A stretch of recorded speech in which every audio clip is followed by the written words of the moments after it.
你以为用了 AI 之后快了20%，但 METR 研究告诉你，你实际上慢了19%。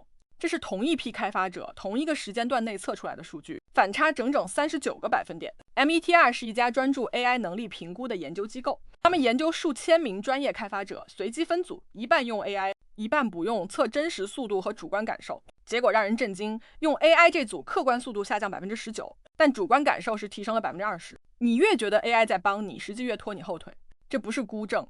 UpLab 研究发现 AI 辅助代码 bug 多41%。卡内基梅隆大学发现 AI 代码静态分析警告多30%。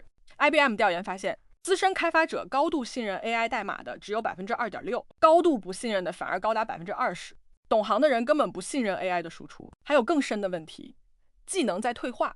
工程师说他忘了怎么写 Laravel API， 感觉回到了从没写过代码的起点。他还说他的批判性思维和分析设计的能力也在下降，不只是代码，是整个思考方式。Meta 甚至推出排行榜追踪员工 AI token 使用量，强制让大家用结果技术债在后台默默积累。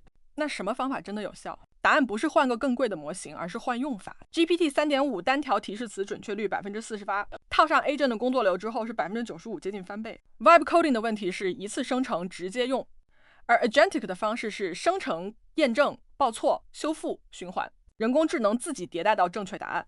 结论是，工具没有问题，用法才是问题。用 AI 直接生成代码，就用你在积累技术债；用 Agent 工作流让它自己跑，你在放大效率。下一条视频我会给你3个具体步骤，普通人怎么从 Vibe coding 转型到 Agentic Engineering。好，数据深挖就到这里。如果你看完之后想到了自己平时某个用 AI 的坏习惯，那这期就值了。我每天更新一个 AI 知识点，专注讲那些真正影响判断的底层逻辑。关注一下，明天继续。